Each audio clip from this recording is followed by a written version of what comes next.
Okay. Now we are going to look at this question. क्या बोल रहा है ये? In an examination in which the full mark were 500. Okay, आपको full mark दिया गया है 500. A scored 25% more than B. Okay.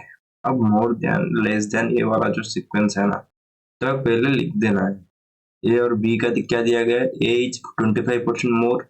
तो 25% more का मतलब ये आ जाएगा 5, ये आ जाएगा 4. ठीक. उसके बाद क्या बोल रहा है, B scored 60% more marks than C. Okay, B और C का रिलेशन दिया गया है. अगर B scored 60% more, X अगर ये 100 स्कोर किया होगा, ये 160.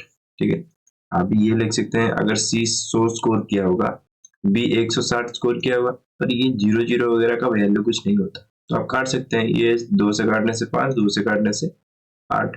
डायरेक्टली मैं लिख सकता हूँ 60/100 का वैल्यू आता है 3/5. तो ये अगर 5 है, कौन C अगर 5 है, ये इससे 3 ज्यादा कितना आ जाएगा, 8 आ जाएगा. तो B आ जाएगा आपका 8. तो 5 से 8 आ गया. उसके बाद क्या बोल रहा है, C scored 20% less mark than D. C scored 20% less mark than D. D यहाँ पर लिख लीजिए. और क्या लिखिए, C scored 20% less mark than D. 20% less mark मतलब 20% का वैल्यू जब पता चलना चाहिए आपको 1/5. ठीक, 1/5 मतलब 5, 1 कम 4 आ जाएगा. क्या बोल रहा है, C स्कोर 20% लेस. C जो लेस है उसको 4 दीजिए, जो ज्यादा है उसको 5 दीजिए. खत्म बात. छोटी सी चीज है, मोर और लेस का यही फंडा है. If A scored 80% then the percentage marks of obtained by D. ठीक. अब ये क्वेश्चन को थोड़ा और ब्रेक डाउन करते हैं. आपको एक रूल समझाना है, पॉइंटिंग मेथड. ठीक, जब यहाँ पर इतने सारे रेशियोज दिए गए तो क्या करना है, देखो आप एक चीज कर सकते हो, A डिवाइडेड बाई B लिखोगे, 5/4 करोगे. फिर से क्या लिखोगे, B divided by C is equals to 8/5. देखो यहाँ पर B 4 है, यहाँ पर B 8 है, ये संभव नहीं है, तो किसी को तो मेरे को इक्वल करना है. ठीक, तो B और C को, B को इक्वल करने के बाद फिर मैं क्या करूंगा, C को इक्वल करूंगा, उसके बाद मेरा फाइनल आंसर निकल के आएगा. ठीक, तो इतना तामझाम नहीं, कर सकते हैं. अगर बेसिक से जाए तो कर सकते हैं. B डिवाइडेड बाई C दिया गया है, उसके बाद C डिवाइडेड बाई D दिया गया है. C डिवाइडेड बाई D दिया गया है, कितना C डिवाइडेड बाई D दिया गया है, 4/5. अगर मैं इक्वलाइज करूं तो इसमें 2 मल्टीप्लाई कर दूं तो इसमें भी 2 मल्टीप्लाई करना पड़ेगा, तो 10/में कितना आ जाएगा, 8. अब B यहाँ पर भी 8 है, यहाँ पर भी 8 है. खत्म बात. अब C की बात बोलता हूँ. C यहाँ पर 5 है, यहाँ पर 4 है, तो यहाँ पर क्या करूंगा, 4 का मल्टीप्लाई, यहाँ पर 4 का मल्टीप्लाई, यहाँ पर 4 का मल्टीप्लाई करते ही ये भैया 32 हो जाता, 32 हो जाता है. ठीक है, ये बहुत तामझाम वाला काम है.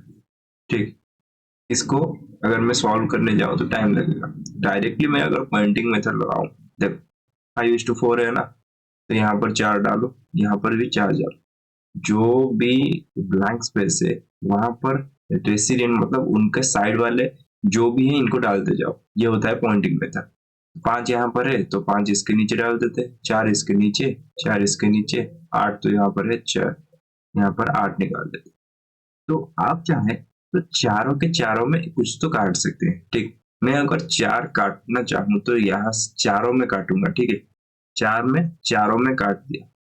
ठीक, अब मेरे को कुछ नहीं दिखा, यहाँ 5 है पर यहाँ नहीं है, यहाँ इन दोनों में है पर यहाँ नहीं है, इसीलिए मैं नहीं काट सकता. तो जो भी काटना है, जो भी इसको एलिमिनेट करना है, वो चारों में होना चाहिए. ठीक, तो अब क्या करेंगे, डायरेक्टली मल्टीप्लाई करो. 5 8 जा 40, 8 4 जा 32, 5 4 जा 20, अब ये आ जाएगा 25. ठीक, तो वही आना था. ठीक, 8 4 32 डिवाइडेड बाई 20, इसमें भी वही आना है, पर क्या करना है कि मेरे को यहाँ पर भी वही था. ये देखो, ए का आ गया कितना, 40, बी का आ गया 32, सी का आ गया 20, अब डी का आ जाता 25. समझ आ रहा है, खत्म बात, इतना था. पर क्या करना है ना, तो बड़ा बड़ा अगर क्वेश्चन आ गया तो आपको दिक्कत होगा, इसीलिए पॉइंटिंग मेथड आपको जानना चाहिए। तो इतना करना है।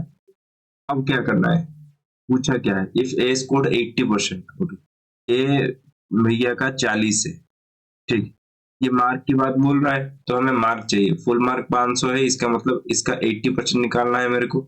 इसका 80% कितना आ गया, 80/100, 5 8 4 40, 400 आ गया इसका, ठीक है। 80% मतलब 400, अगर 40 का वैल्यू होता है 400, तो पूछा क्या है मेरे को पूछा है मैक ऑब्टेन बाय डी। डी का मार्क पूछा है, 25 का मार्क पूछा है, तो 40 का अगर 400 आएगा तो 25 का कितना आएगा, 25 का आएगा, एक का आएगा कितना, 10, 10 मतलब 250, 250। अब क्या पूछा है भैया, परसेंटेज में बताओ, ओके ठीक है। परसेंटाइल में क्या आएगा, परसेंटाइल में 250 का आएगा, 250 बटे में 500 इंटू 100। तो मेरे को दिख रहा है ये आधा है, तुम्हें क्यों इतना तामझाम करूं भैया, 50% है इसके पास। तो जो राइट आंसर आपका सीरियल में आ चुका है 2019 में टायर 1, वो अच्छा क्वेश्चन था इसीलिए बोल दिया। सबसे बेसिक्स पॉइंटिंग मेथड आपको जानना चाहिए। पॉइंटिंग मेथड जान गए तो आपको क्या करना नहीं पड़ेगा, ज्यादा मेहनत नहीं करना पड़ेगा। अगर मेहनत करना चाहते हो तो ये वाला जो सेकंड वाला मेथड मैंने समझा है, कमेंट डाउन में बता देना है, ये भी समझा दूंगा, पर वो ज्यादा टाइम लेगा, आपके पास इतना टाइम है ही नहीं। धन्यवाद। सॉरी, ये वीडियो आड़ किया गया है, तो इसमें और थोड़ा सा क्विकली आप अप्रोच ले सकते हैं। क्या, मेरे को दिया गया है भैया 80%, में ये समझ नहीं पाया, हमको दिया गया है 80%, तो अगर 40 यहाँ पर है तो 40 का वैल्यू अगर 80% है, ठीक, तो एक का वैल्यू कितना आ गया भैया, 2%। एक का वैल्यू अगर 2% आ गया, तो मेरे को पूछो कि 25 का वैल्यू कितना, एक का वैल्यू तो 2% आ गया, 25 का वैल्यू 25 इंटू 2, 50% आ गया। तो डायरेक्टली भी ये हो सकता था। तो धन्यवाद। ये अप्रोच भी आप आराम से लगा सकते हैं, जिसकी वजह से आपको थोड़ा मतलब 3 से 4 सेकंड ज्यादा बच जाएगा। धन्यवाद।